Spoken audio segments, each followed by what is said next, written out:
اللہ کے بندو، آج شفاعت کے نام پر امت مسلمہ کا 80% طبقہ باباؤں کی چکریں کاٹ رہا ہے، بزرگوں پہ تکیہ کر کے بیٹھا ہوا ہے۔ فلاں بزرگ ہم کو لے جائیں گے، فلاں کے طفیل میں ہم جنت میں جائیں گے، فلاں لے کے جائیں گے، جبکہ یہ سارے ڈھکوسلے ہیں، کوئی کسی کو نہیں لے جائے گا۔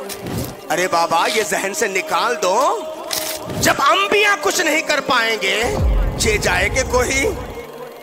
رب قرآن کہتا ہے من ذا الذی یشفع عندہ الا باذنہ، اس کون ہے اس کی عدالت میں اس کی اجازت کے بغیر کوئی سفارش کرے؟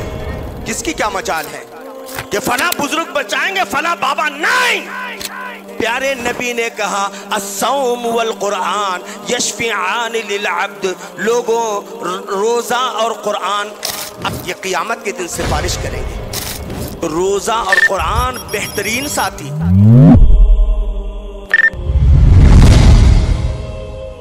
اللہ کے بندو، آج شفاعت کے نام پر امت مسلمہ کا 80% طبقہ 90% طبقہ باباؤں کی چکریں کاٹ رہا ہے، بزرگوں پہ تکیہ کر کے بیٹھا ہوا ہے۔ فلاں بزرگ ہم کو لے جائیں گے، فلاں کے طفیل میں ہم جنت میں جائیں گے، فلاں لے کے جائیں گے، جبکہ یہ سارے ڈھکوسلے ہیں، کوئی کسی کو نہیں لے جائے گا۔ لے جائے گا؟ رب کا قرآن کہتا ہے من ذا الذی یشفع عندہ الا باذنہ، کون ہے اس کی عدالت میں، رب کی عدالت میں، من ذا الذی یشفع عندہ الا باذنہ، اس کی اجازت کے بغیر کوئی سفارش کرے؟ کس کی کیا مجال ہے؟ صحیح بخاری کی سب سے لمبی حدیث، قوم نوح علیہ السلام کے پاس جائے گی، لیکن نوح جیسے پیغمبر کہیں گے نہیں، میں بیٹے کے بارے میں دعا کر کے افسوس کر رہا ہوں، میرے رب نے میری دعا بیٹے کے بارے میں قبول نہیں کی، میں تمہارے کچھ کام نہیں آیا سکتا۔ ابراہیم علیہ السلام کے پاس جائیں گے، کہیں گے میں اپنے بابا کے بارے میں دعا کیا، رب نے میرے بابا کے بارے میں میری دعا کو رد کیا، میں کچھ نہیں کہہ سکتا۔ اس طرح قوم انبیاء کے پاس جائے گی۔ آپ حدیث و شفا اٹھا کر پڑھیں، لمبی حدیث ہے۔ جب انبیاء کچھ نہیں کر پائیں گے، چے جائے گے کوئی؟ ارے بابا، یہ ذہن سے نکال دو، ورنہ کیا ہے؟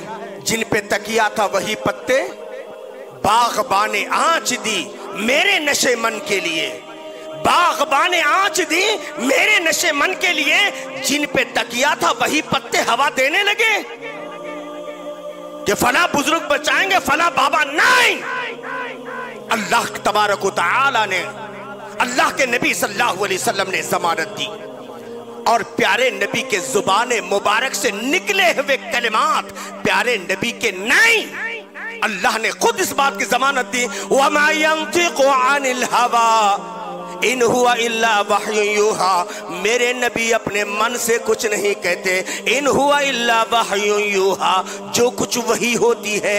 پیارے نبی نے کہا الصوم والقرآن یشفعان للعبد، لوگوں روزہ اور قرآن، الصوم روزہ والقرآن دونوں کے، روزہ اور قرآن یشفعان للعبد، یہ قیامت کے دن سفارش کریں گے۔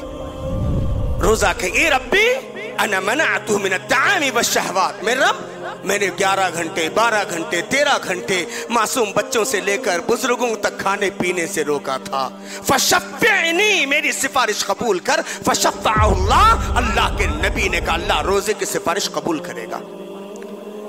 اسی طرح اے ربی انا منعتو من النوم، قرآن کہے گا رب میں نے رات میں جلدی سونے سے روکا تھا، قرآن کی تلاوت میں اس کو لگا دیا تھا، قرآن سننے میں لگا دیا تھا، تراویح میں لگا دیا تھا، انا منعتہ من النوم، میں نے رات میں سونے سے روک دیا تھا، فشفعنی، میری سفارش قبول کر، فشفع اللہ۔